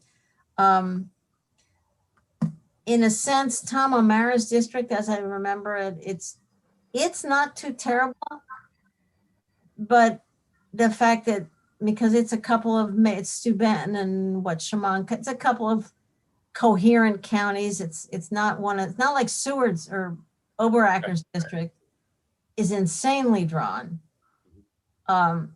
So it's not so much that O'Mara's district is gerrymandered to be ridiculous, but it puts us in a really ineffectual position. Right. I'm sure that was an accident. Yeah, sure. All right, that's really, really helpful. Any other, and you know, this is, it's interesting stuff, and this we ain't never done before. So, I'll just say, I've got to run to another meeting, but, it's interesting, every 10 years, this happens. And again, to me, every time it happens, it comes down to people, rather than, oh, the geography or look at the map. No, they look at, who represents that, and, and who's got the power and who do they want to do favors for, And so I think of it in terms of people. So I'm going to run to, I'm sorry, I've got to run, but always good seeing everybody. Thanks a million, Charlie. And thank you, Thanks, Diane, Cornell. thank you, Diane, for the federal money. I was going to say, I don't think the Treasury Department has let go of it yet, but No, you know it's it. coming. Exactly. that's right. Thank you so much, Charlie. All right. You bet. All Bye, right. everybody. Thank you, Diane. And Susan, you can stay. I would love to have you if you're available to stick around. Yeah, I need to actually run too, but I Okay. did just want to remind folks that we will continue to host our monthly town halls, Greater Ithaca town halls. I know we get the information out, I think, to most people on this group, as well as we will continue sending updates as soon as we hear about them from campus. So information about commencement or things related to COVID. So we will continue updating this group. So thank you very much. Thank you, Susan. And Thanks, Susan. Provost Kotlikoff is getting a lot of play on NPR lately. Agreed. Yep. All right. So, We'll see you. yeah, no, it's good. I think it's the right thing, and that's good. All right. Thanks, Susan. Okay. See y'all. Bye. All right. And Sue, in the chat, I asked Sue to stick around. She'd put a point in about childcare and the state budget, and I knew everybody else had hard stops. So I'm really happy, Sue, you could stick around a little while. You put in the chat something about the supply of childcare. If you want to elaborate on that a little bit more. So the most of the money for childcare that starts at the federal level, just in the regular budget, core services, is for childcare subsidies, and then there's a small amount for quality improvement, which means regulatory requirements and some of the work that we do in the community, which has been flat for 10 years. Just a little side, we haven't had any increase at all. However, when I looked at the state budget and how the new money is being allocated, some of which will be one time and some of which will be an increase in the base because the base increased at the federal level. Most of it continues to be for childcare subsidies. And there's some for quality, which is going to be for a star rate, expanding the star rating program, which Tompkins County childcare providers don't participate in, and universal pre-K, which Tompkins County does participate. Many of the school districts do, but there hasn't been much expansion over the past years. No expansion in the money. My biggest disappointment in the state budget is that there just isn't really any money for supply. And the governor's office received a report from a task force that worked over 2 years on what the complexities of childcare and how can we, work our way out of where we are, which is sort of a no-win situation. It costs parents too much. It costs too much to operate. We can barely survive. We're sort of living on a thread. And so that never got fully released. It was due in December at the latest. And we put a lot of pressure in our advocacy efforts and meeting with our representatives to get that out, because we thought the state budget could be built from it. And that was his goal as well. And it appears that it doesn't look to me like that's the case, because if you don't have any supply, what difference does it make if we give people more money, more access to more spaces, to nothing? So they have a hunting license. Yeah. Yeah. It's like parking at Cornell. It used to be anyway, in the old days. So yeah, it's true. And so that's probably, I'm sort of against some of what my peers are saying, because they're into the idea of you build off of what you have.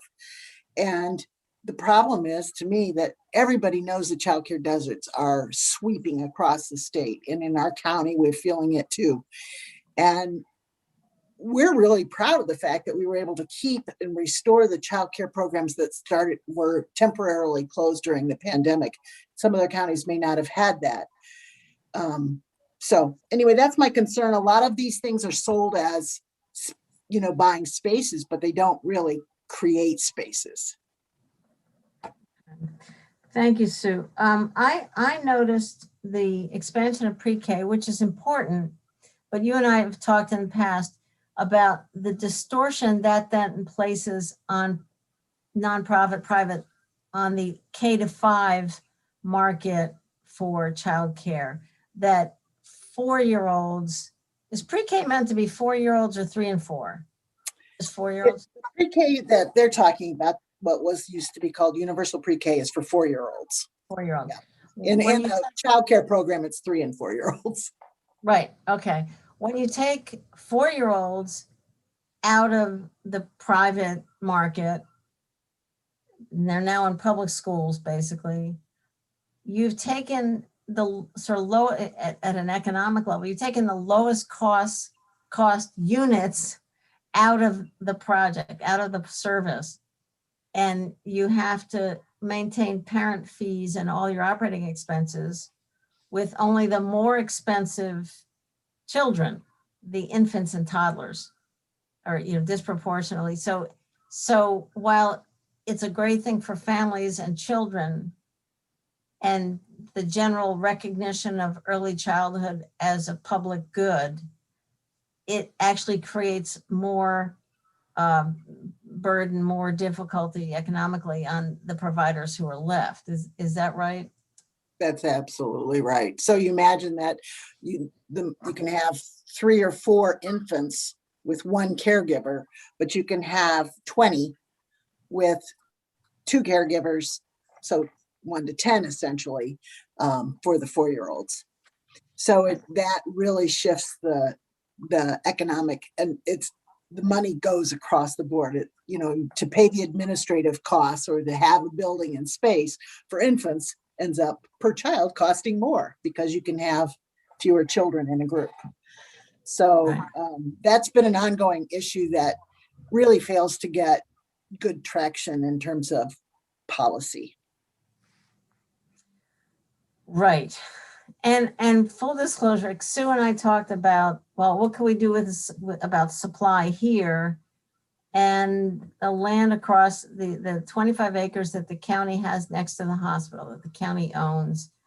And, was there going to be money in the federal stimulus or in the state? Was there going to be capital money for childcare programs that somehow could be a unique opportunity?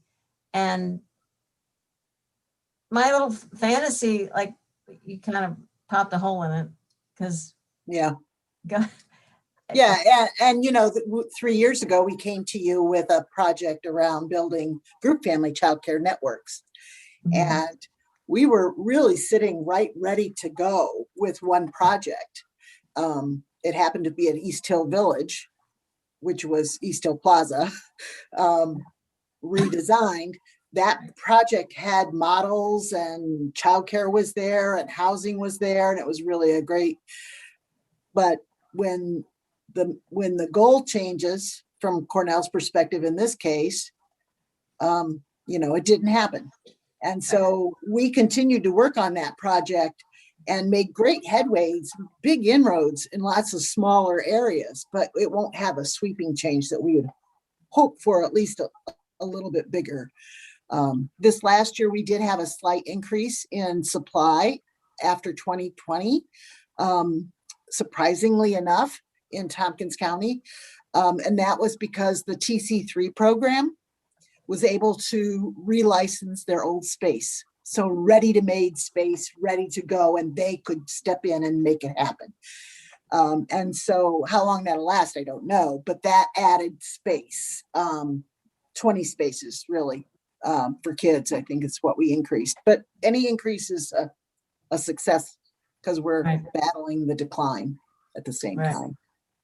Deborah, Yeah, I don't understand why some of our larger employers, particularly Cayuga Medical, which is looking at building a new facility down on that waterfront property, why they're not interested in building on-site childcare. Because I worked for an agency that had on-site childcare.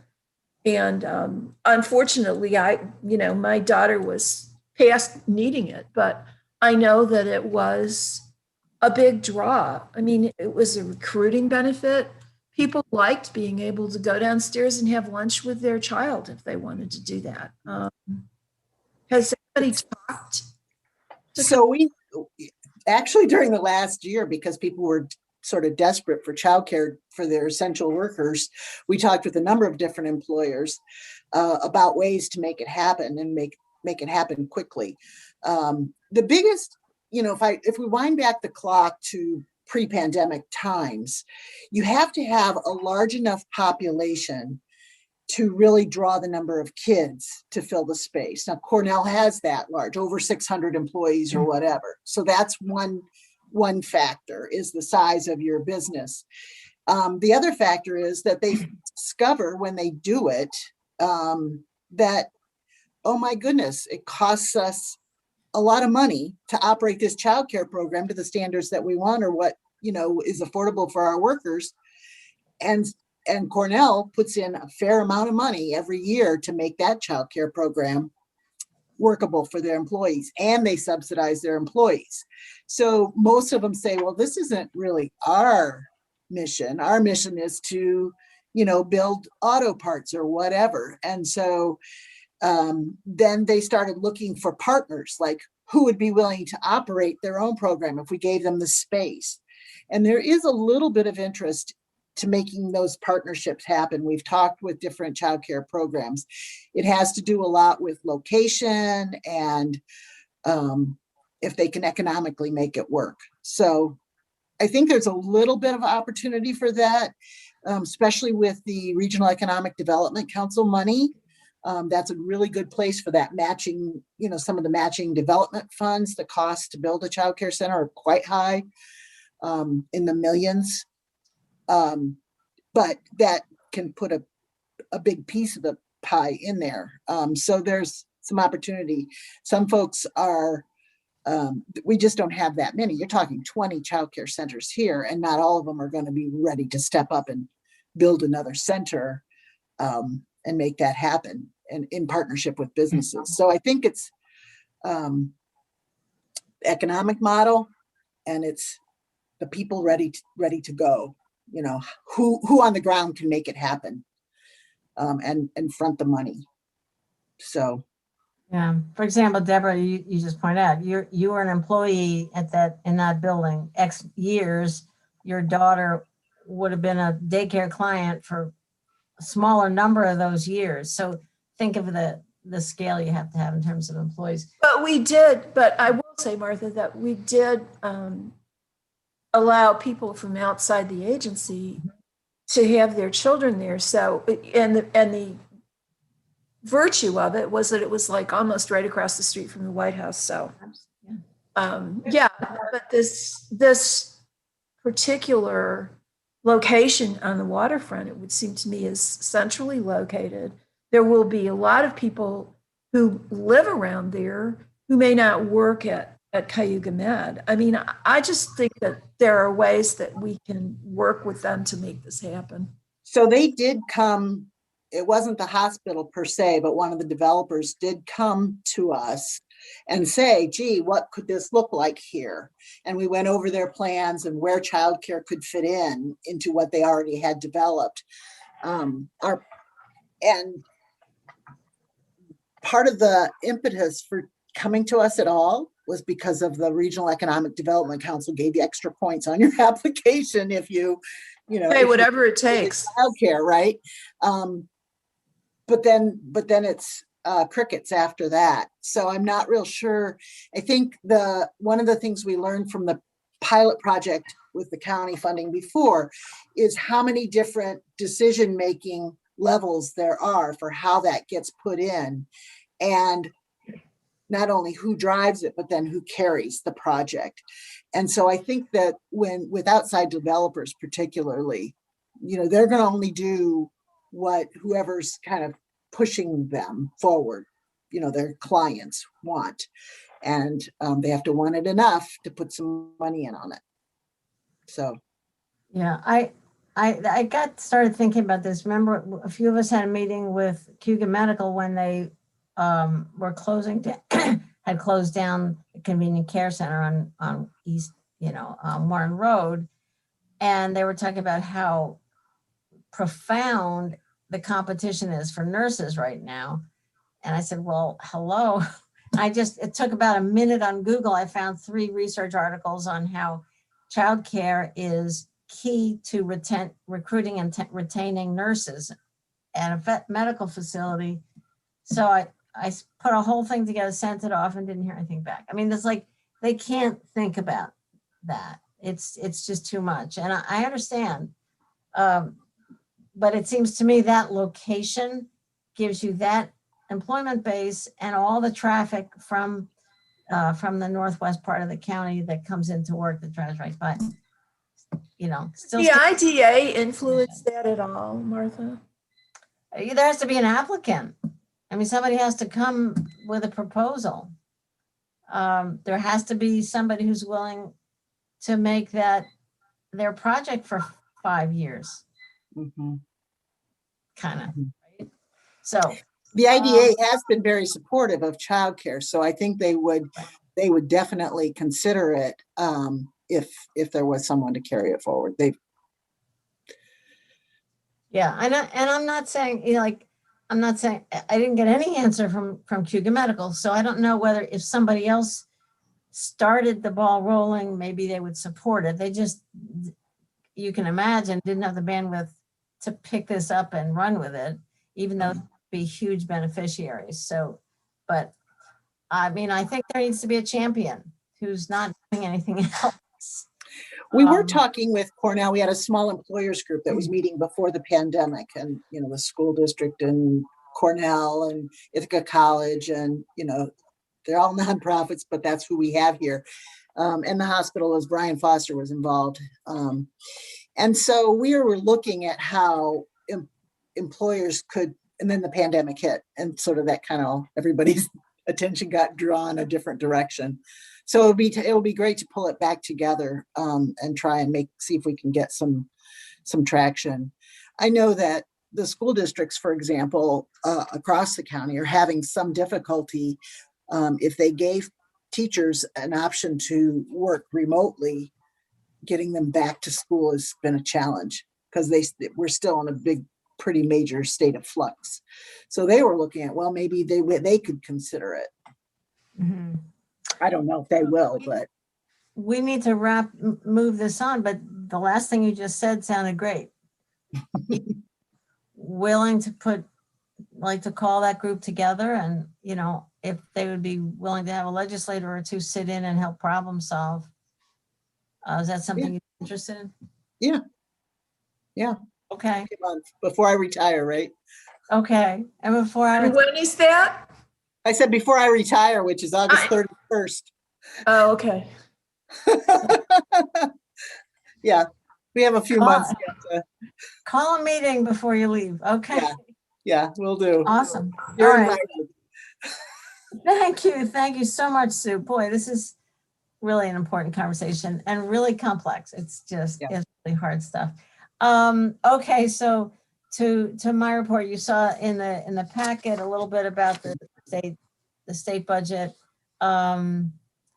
We've been talking about these state issues in the federal rescue plan and the jobs plan. My sense of the jobs plan is although it's inspiring in its vision, it's a ways off. I mean, even if it gets going, it looks like it might pass, whatever it is, might pass Congress in, say, mid-July, then it goes to the Senate. So I think it's, we should continue our work as if it's not happening, because it's, you know, not happening anytime immediately. We got a lot of other fish to fry. I'm just based on the stuff we've heard today. So Jason's going to come back with something on law enforcement reform and civil service and a raise the age beds. What do y'all think about trying to make some moves on redistricting, or you tell me what you think based on what's in front of us? Where should we go next? We have a couple of months of the legislative session, but there are obviously issues that don't have the legislature, but the executive. So, okay, so go, Mike. I think you as chair ought to make a contact with Andrea Stewart Cousins' office at the Senate and Speaker Hesty's office at the Assembly and say, hey, this is an issue that's important to us in Tompkins County. Redistricting? I'm sorry? Redistricting? Redistricting, and certainly this issue we've been batting around about having a combined county within a Senate district, and ask them to give us the contact that we should be talking to. Obviously, it's not them themselves, but they probably have staff people or referrals that we can begin speaking with about our concerns.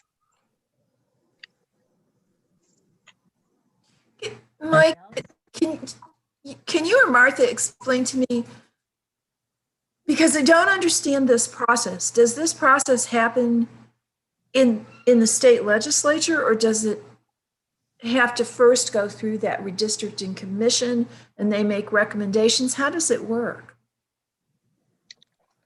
The commission has not, this is the first time there's a commission. It's all new for two reasons. One, there's this proposed redistricting commission, but the other thing that was put together when you had a split government legislature. Now we have a unified legislature, and watching how Albany's worked over the years, I expect the politics will re-enter into it pretty severely.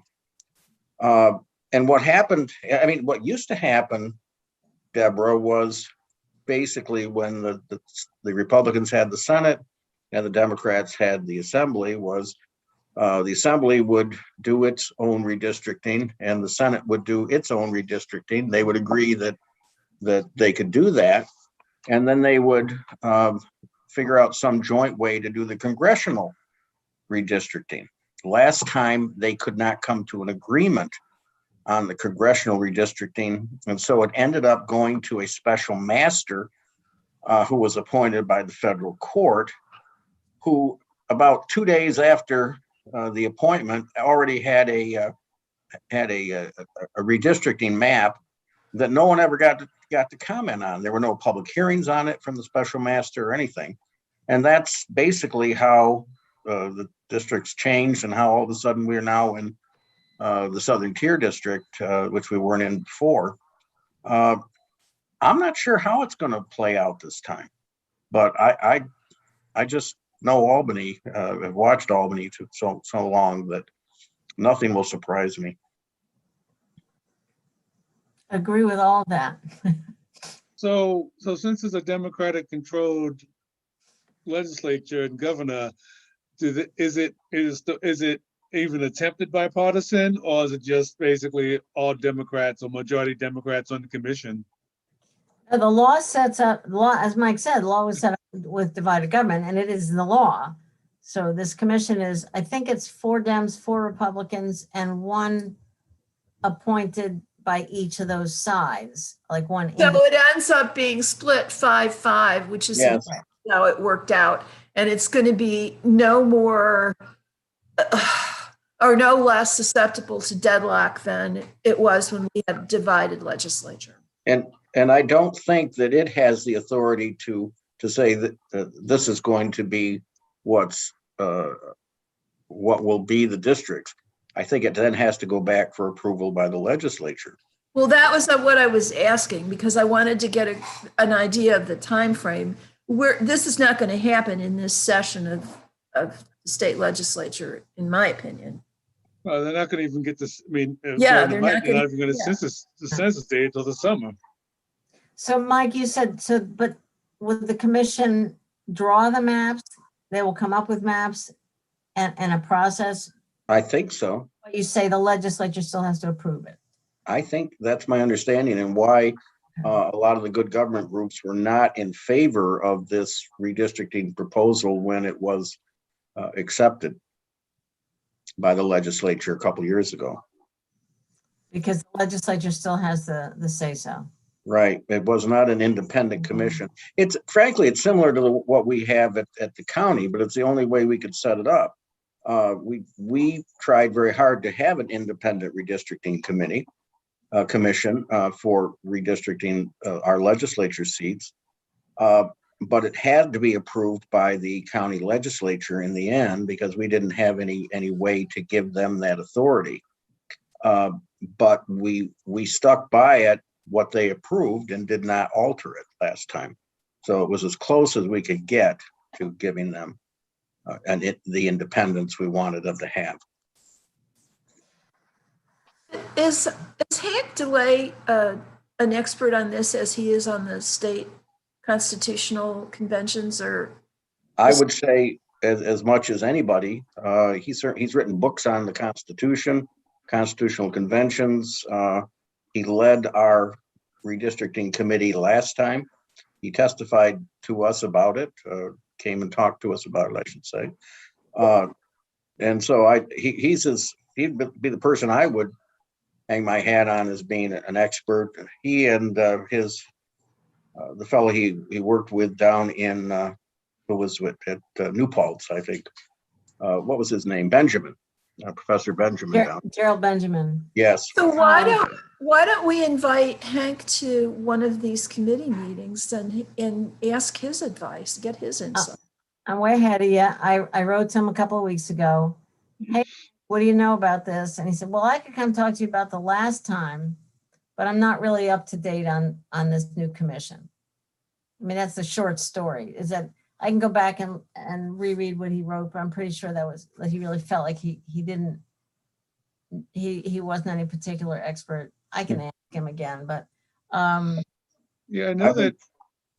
No, I was just going to say, in government operations, I've been suggesting to them that we get started on our county process, because that means advertising for participants on the commission and doing interviews, and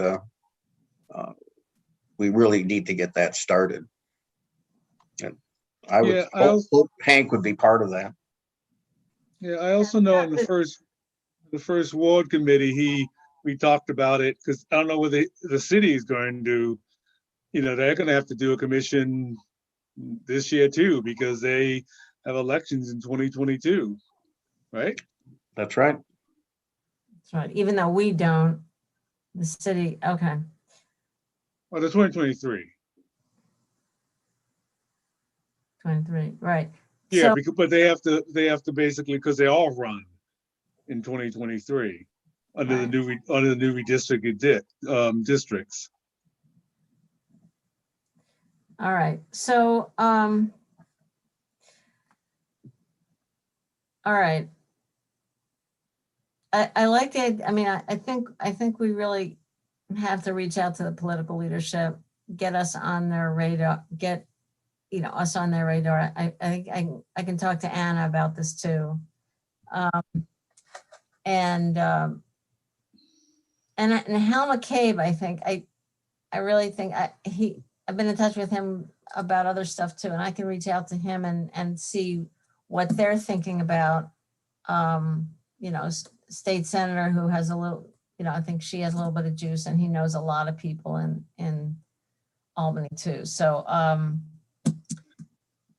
we can get some more information, but I think we should put this on our to-do list. Henry, you were going to say something? Yeah, does it make sense to maybe talk to Barbara Lifton? Does she have any juice or? She might But have, she has institutional knowledge. I mean, she might have some information about how it was set up and what the intentions were. If one of you wants to call Barbara, that'd be great. And let us know what you learned. Mike Sigler, did you want to weigh in here? You've really been taking up the airspace today, Mike. No, right now I'm fine. Yeah, no, I mean, when it comes to redistricting, I don't know what'll happen. I mean, they'll do whatever they want to do, basically. I don't know if it's really any benefit to having one state senator or having 3 state senators, to be honest with you. So, Yeah, I think with divided government, it was helpful to have an assembly person in one party and senators in the other. I honestly, I'm feeling like it's really more important to be represented by somebody in the majority. I'm not sure whether being in one Senate district ever gets us into a majority, Democratic Senate district or not.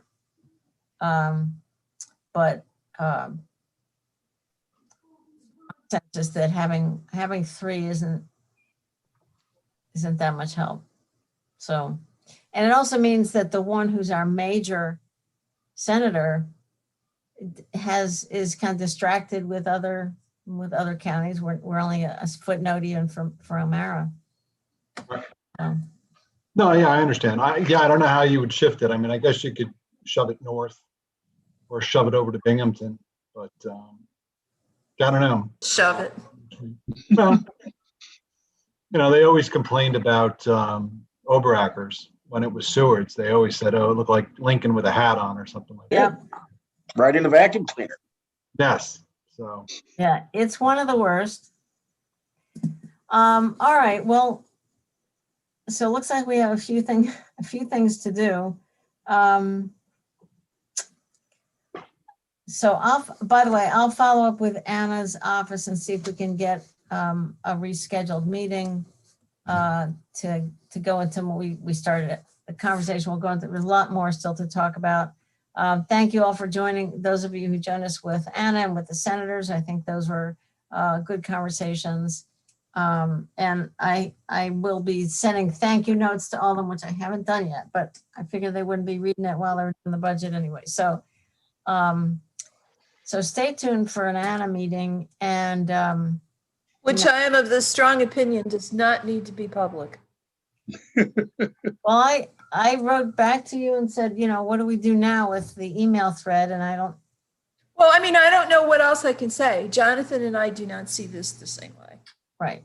But I don't believe it needs to be a public meeting. It's not a committee meeting. It's, we don't have the authority to take any official action.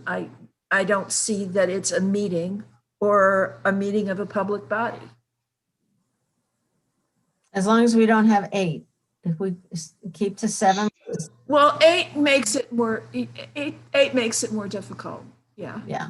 Unfortunately, I did find doing research on the Committee on Open Government website that they had issued long ago when the Open Meetings Law was first passed, an opinion on lobbying, but it's not available online through the website. So I don't know how to access it.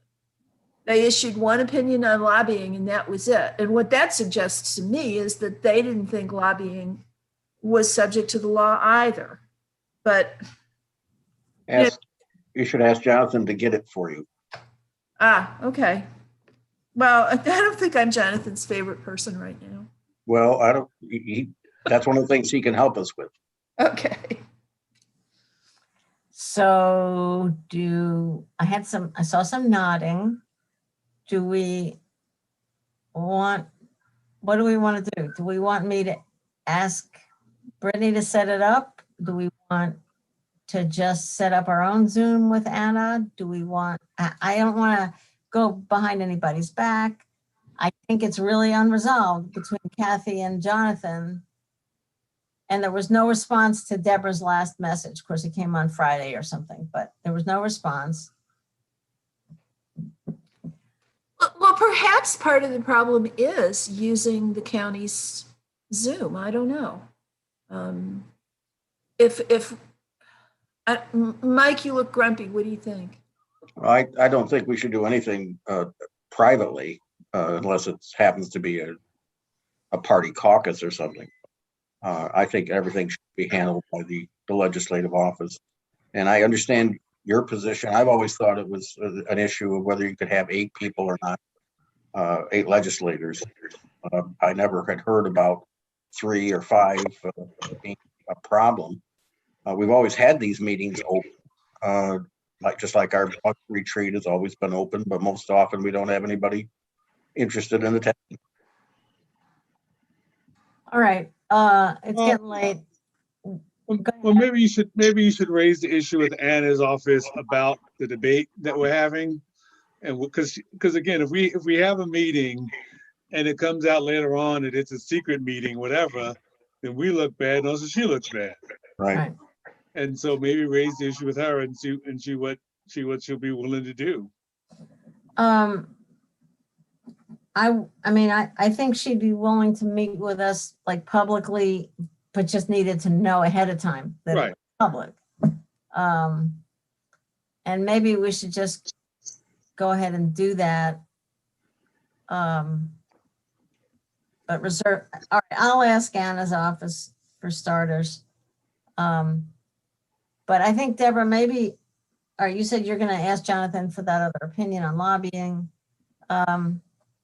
Let's try to pick it up. Maybe we can pick it up on email. I really don't want us to try to like just demand that the legislature office does something they don't want to do. So it's a tough, all right, Deborah, you want to?